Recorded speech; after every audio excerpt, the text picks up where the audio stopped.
السلام عليكم ورحمة الله وبركاته. ازيكم حبايبي؟ عاملين ايه؟ اتمنى يا رب دايما تكونوا في افضل حال. النهارده ان شاء الله هنعمل بوريك الافران بطريقة سهلة بسيطة سريعة ان شاء الله تعجبكم. 3 كوبايات من الدقيق عملوا معايا اكتر من 30 قطعة. يعني احنا بنجيب القطعة بجنيه، فتخيلي بقى 30 جنيه من 3 كوبايات دقيق. وصفة اقتصادية موفرة بسيطة جدا بحاجات موجودة عندك في البيت، وان شاء الله هتعجبك. بصوا لذيذ جدا وهش، وعمل معايا الكمية دي كلها من 3 كوبايات دقيق، من غير لبن، من غير بيض، من غير زبدة. يعني مقاديرنا بسيطة جدا. بصوا حلو جدا جدا وهش وقطني وخفيف ومشبع جدا. تمام. مقاديرنا بسيطة جدا. هجيب بولة هحط فيها 3 كوبايات من الدقيق. لا اما تضغطي المج في الدقيق في المج، لا اما تخليهم 3 كوبايات هرميين عشان المقدار يظبط معاكي. وبنفس الكوبايه اللي هتعايري بيها الدقيق هي اللي هنعاير بيها السوائل. فانا جبت دلوقتي 3 كوبايات من الدقيق المضغوطين، وحطيت عملت حفرة في النص، حطيت فيها معلقة كبيرة من السكر، معلقة كبيرة من الخميرة الفورية، رشة من الملح، ومعلقة كبيرة من الصلصة. مش عندك صلصة تقدر تستغني عنها، بس مش هيديكي نفس النتيجة طبعا. ممكن تجيبي كيس صلصة عادي، ممكن تحطي بابريكا عشان اللون، دي بدايل الصلصة. تمام. وبعد كده هنزل بكوباية من المية الدافية بنفس الكوباية اللي احنا واخدين بيها الدقيق، وربع كوباية من الزيت، وهقلب المقادير دي كلها مع بعض. تمام. اول ما احس ان السكر والخميرة دابوا مع بعض وامتزجوا مع السوائل، هبدأ اشيل المضرب وهعجن بايدي عادي جدا. مهم جدا المية تكون دافية عشان الخميرة تشتغل معانا، خاصة ان احنا الجو برد اليومين دول، فعشان تسهل معايا. مقدار الدفى بتاعت تحطي صباعك كده فيها تقدري تستحملي سخونة او دفى المية. لو كانت اعلى من كده هتقتل معاكي الخميرة، ولو ابرد من كده هتطول معاكي في التخمير. والسكر برضو بيساعد معانا ان الخميرة تنشط. تمام كده. ايه قلتلك شوية حاجات عشان تنجح معاكي. تاني حاجة لازم جدا تعجيني كويس جدا جدا عجينك لحد ما يعمل معاكي عرق. والله عجنتي وبتتعبي من كتر العجن، يعني تقدري تعجني حاجة بسيطة وتسيبيها تستريح وترجعي تعجني شوية كمان، هتاخدي نتيجة تحفة. احسن بكتير كمان من لو انتي فضلتي تعجني لمدة 7 دقايق متواصلة. فانت ريحي نفسك كده، اشتغلي في اي حاجة لمدة 5 دقايق، ارجعي عجني العجينة تاني، هتديكي عرق ممتاز. تمام كده. ايه تاني حاجة في العجين؟ اعجنيها كويس جدا لحد ما تعمل معانا عرق. هنا بقى انا من النوع اللي ما بديش وقت للعجينة تخمر، انا بديها تخميرة مرة واحدة بس بعد التشكيل. فانا بعد ما عجنتها كويس جدا هبدأ اشكلها. قسمت العجينة اللي معايا ل4 قطع، كل قطعة هقطعها 8 قطع، فعملوا معايا يعني 8 في 4 عملوا معايا 32 قطعة. تمام. بصوا يعني انا سبتهم بس ترتاح شوية بسيطة بعد ما قطعتهم عشان ما يتعبونيش في التشكيل والفرد. فهجيبها زي ما تكوني بتقطعي بيتزا بالظبط. قطعتها ل8 قطع نصين، وبعد كده كل نص عملته 4، عملوا معايا 8 قطع. هبدأ اكورهم. انا مش هقطع العجينة كلها مرة واحدة عشان العجين ما يشققش مني ووشه ينشف، فبقيت اقطع بالربع كده، ربع العجينة 8 قطع، اخلصهم تشكيل وارصهم في الصاج وارجع اكمل نفس الطريقة.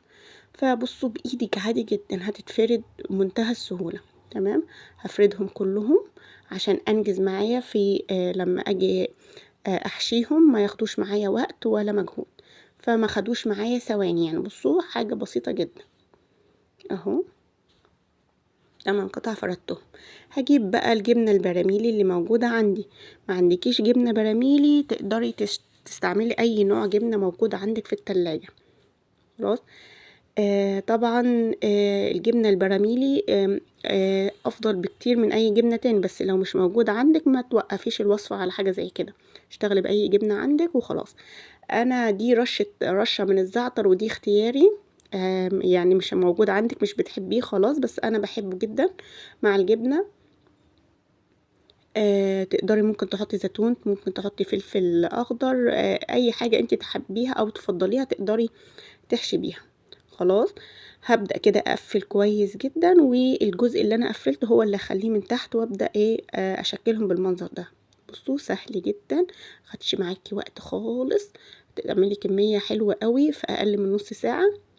شايفين اهو اقفل كويس جدا، الجزء اللي احنا مقفلينه هو ده اللي هنخليه من تحت في الصاج. خلاص واخلص الكمية كلها اهو. شايفين شكلهم؟ طبعا ده هيتضاعف الحجم اللي انتوا شايفينه، لو حاسين صغير لسه كمان هيتضاعف كمان مع التخمير والفرن. هكمل بقى تشكيل القطع بنفس الطريقة. خلاص هجيب بقى الصاج بتاعي، ادي معلقة من الزيت ادهنه كويس جدا، وابدأ ارص البوريك بتاعي بين كل قطعة والتانية لازم يكون في مسافة عشان ميلزقوش في بعض.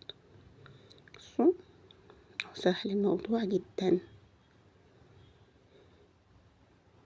تقدري تستبدلي الحشوة بتاعتك عادي جدا زي ما انتوا شايفين. المقدار لا فيه لبن ولا فيه زبدة ولا فيه بيض، يعني حاجة تحفة بحاجة بسيطة جدا واقتصادية. عملنا مع بعض وصفات كتير، الفينو والكايزر والفطير وكل معجنات الأفران هتلاقيها موجودة عندي في القناة.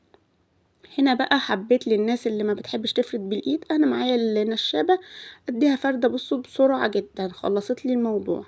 حبيت انا اعمل لكم بايدي في الاول، افردهم بايدي عشان اوريك ان الموضوع مش معقد ولا حاجه. بس هنا انا كملت بالنشابه، انجزتني اسرع الصراحه. خلاص اخلص الكميه دي كلها، ده اخر ربع، وهبدأ احشيهم زي المرة اللي فاتت بالظبط. زي ما انتوا شايفين مش لازم تبقى القطعة مدورة قوي، المهم لما تيجي تقفلي وتشكلي تظبطي الشكل. خلاص كمان حابة تخليهم سادة برضو مش هيقول لا.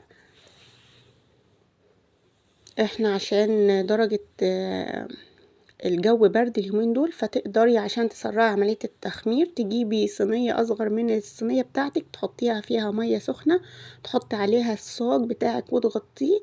هيسرع معاكي التخمير. أو تدفي الفرن شوية وتطفي، وبعد كده تحطي الصاج بتاعك في الفرن، برضو هتلاقي الموضوع بيأسرع في التخمير. خلاص اقفل الكمية واخلصها بالمنظر ده. وبعد ما بشكلهم بغطيهم بكيس من البلاستيك عليهم فوطة. الكيس البلاستيك بيخلي الوش ما يشققش معايا من الهواء، ويساعد لو كمان هتحطيه تحتيه حاجة سخنة يساعد في التخمير اسرع. خلاص حاجة سهلة بسيطة في البيت، عاملة ريحة وجو في البيت حلو قوي. المعجنات في البيت رزق جميل والأولاد بيحبوه، وكمان حاجات سهلة للفطار أو للسناكس وقت المذاكرة ياخدوه معهم المدرسة. يعني بصوا لا غنى عنها في البيت الصراحة. هبدأ بقى بعد التخمير، بصوا ما شاء الله خامر ولسه كمان هينتفخ أكتر كمان في الفرن. بدهنهم بدهنة بسيطة من الحليب أو اللبن، ورشة من حبة البركة. طيب عشان أنا السؤال ده بتسأل عليه كتير، لو مش عندي حليب وعايزة تدهني الوش، عندك كذا حاجة. ممكن معلقة عسل أسود وتخففيها بمية وتدهني بيها، مش هتقول لأ. عندك مية وسكر، عندك معلقة من النسكافيه وتقلبيها في مية. كذا. الناس اللي بتحب بيض بس انا ما بحبش البيض، فده يرجع لك. هنا بعد ما خرجوا من الفرن انا بديهم دهنة بسيطة من الزيت اللي بتلمع الشكل وتخليه شكله كده ايه حلو يفتح النفس. طيب انا دخلتهم الفرن على درجة حرارة 200 لمدة ربع ساعة في الرف اللي في النص. بياخدوا معايا لون فوق وتحت، بس انتي لو كان فرنك عالية وخدوا لون من تحت ولسه من فوق، ممكن تشغلي الشوايه تطفي الفرن من تحت وتشغلي الشوايه لحد ما ياخد معاكي اللون اللي انت عايزاه. بصوا جميل جدا، هش قطني ممتاز سريع جدا، ما خدش معايا وقت خالص. خمرناهم مره واحده بس اللي هي بعد التشكيل عشان الناس اللي بتسأل. ما خمرتهمش انا بعد المعجن، انا سبتها بس ترتاح وخمرتهم بعد ما شكلتهم. هنا كنت بذاكر مع الاولاد فالقلم الجاف معلم في ايدي. فده الفيديو بتاع النهارده، اتمنى يعجبكم. لو عجبكم ما تنسوش لايك، سبسكرايب، اتفعلوا الجرس عشان يوصلكم كل جديد. ولو حابين مني اي وصفات او عندكم اي اسئله اكتبولي في الكومنتس، وانا ان شاء الله هرد عليكم بمجرد ما بشوفها، وهكون معاكي خطوه بخطوه في اي حاجه تقف معاكي.